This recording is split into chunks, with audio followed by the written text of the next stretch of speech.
Monster Jaunt is the most hidden gem I have ever played, with only 19 reviews on Steam at the time of writing. All of them are positive, of course, because Monster Jaunt is amazing. You might be watching this review because I shoved it in your face to promote this game. I really want it to be a success, and it's not too late. Imagine a Mario Party where the most skilled and strategic player wins. Imagine a Mario Party where players don't curse one another's families for generations over a thieving ghost. I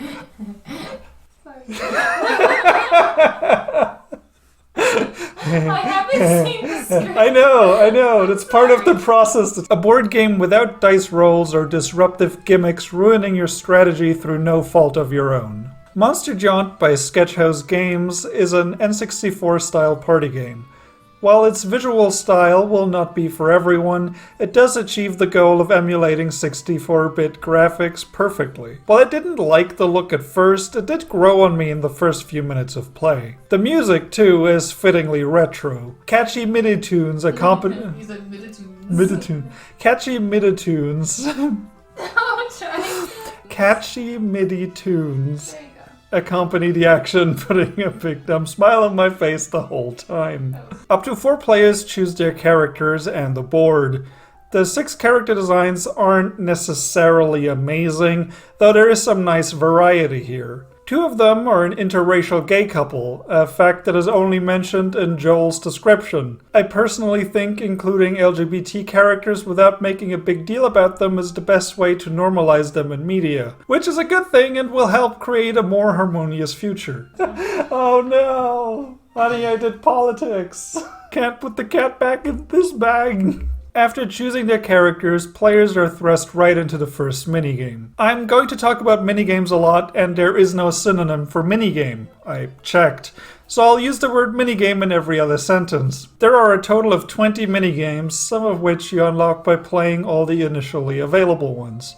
While the minigames are mostly original, some of them do draw inspiration from Mario Party and Pokemon Stadium. Twitter stalking the man behind most of Monster Jaunt, Nate Buck, reveals that he really likes Furret, which is the best second-gen Pokemon. Combine that with the fact that he ripped off the Metapod minigame, and it becomes very clear that he is a man of taste. The minigames are impressively varied, each testing completely different skills. Haves and Have-Nots presents players with trays, each with a different number of cupcakes. Each player chooses one tray in secret. The cupcakes are then distributed among everyone who made the same choice. This obviously means you want to be the only one picking whichever tray you go for. It's all about mind games. Anyone can win this one with the right strategy. Paying winners and losers sees you racing downhill bobsled run style. This one is more of a traditional video game, so whoever is the most experienced gamer has the best chance. Gamer! Yeah. Lootenanny is literally the attaché case from Resident Evil 4. Place as many valuable items into a grid as possible. Some of them have awkward shapes, but rotating and slotting them in properly will allow you to fill the gaps. The higher the combined value of everything in your bag, the better. Doing math on the fly and making split-second decisions on what loot to take and what to trash will net you the win. I'm not going to talk about every minigame here. If you've played Mario Party with friends before, you probably noticed that the same 2 players won 90% of the games, which gets really old really fast. Too many of the minigames are about platforming, danger dodging, button mashing, and attempting to light a fire using only your palm and a control stick. In Monster Jaunt, no 2 games are alike, and they all play to different strengths. In a couple of hours I've played with my wife and 2 medium CPUs, there was always a pretty even split in how many games each of us won. Now, what do you get for winning? First place gets 1 point. Whoever has the most points at the end wins, of course. But that's not all, because your rank in the minigame determines the order in which you get to choose one of the 5 monsters at the start of the next round. The premise of Monster Jaunt is adorable. Each player is a tour guide aiming to show the visiting monsters a good time. The monsters are actually the cutest thing ever. Even the silly puns like Whalephant, Chinchilli, and Avocowboy land every time. Each monster has 2 or 3 experiences they're looking for, and a point value depending on how much work they are. Chinchillis want warmth. Iguarnings are looking for danger and people they can warn, while Magmodders are looking to see warmth and water. There are no dice rolls or turns. Everyone moves 10 spaces at the same time. While this takes away the tension created by RNG, it also completely removes the frustration of a bad roll. Whether you prefer this is down to your preference, but I found the reliability made the game more pleasant overall. It also places the emphasis entirely on strategy. Everyone moving simultaneously makes far more of a difference than you'd think. There's really no reason to force players to watch each other walk around. Every location on the board has something to offer. Fireworks are a mix of warmth and danger. The Ice Palace offers culture and cold, and you'll find plenty of people and food at the festival. The fact that everyone works on making these adorable monsters happy is incredibly wholesome and creates an all-around positive and enjoyable atmosphere. Whenever you come across a location, you get one of its experience stamped on each of your monsters. A monster can only get one stamp per location, so you'll have to travel across the board to show them the vacation of a lifetime. At the end of every round, each of your monster's value decreases by 1 to a minimum of 1. Once a monster collects all stamps, it leaves and you score points equal to its value. You can have up to 4 monsters with you at once, but the faster you get them to the destinations, the better. Monsters are not a gimmick. They are the mechanic everything else is designed around. By the end of the game, you'll probably have earned around 40 to 50 points from monsters, compared to the 3 to 5 points you'll get from taking first place in minigames. Always try to pick monsters whose destinations match wherever you were going anyway to collect as many stamps as you can every round. That's why doing well in minigames is important.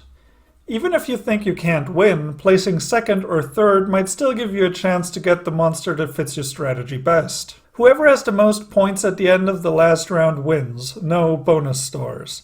It's maybe a little less exciting than it could be, but it is 100% fair. I do have a few tiny gripes with the game. If the control sticks have a dead zone, it is far too small. On the board and during some precision games, I found myself constantly drifting to the left like a reasonable Republican during the Trump administration. I am using a 15-year-old 360 controller, so you might not experience this issue. Some minigames last too long for what they are.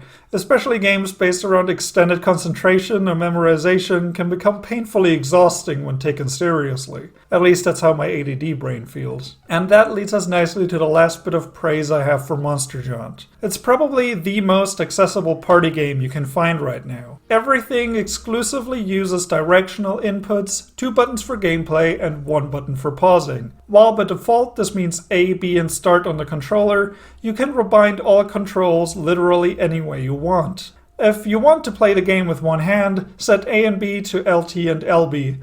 Even the directional inputs can be assigned to face buttons, triggers, stick clicks, whatever works best for you. Now, rebindable controls, even on controllers, are nothing new. What makes Monster Jaunt a game everyone can enjoy is the fact that you can change the likelihood of every mini-game appearing individually. Not only does that mean you can make your favorite games show up more often, it also allows you to completely remove any number of mini-games from the selection completely.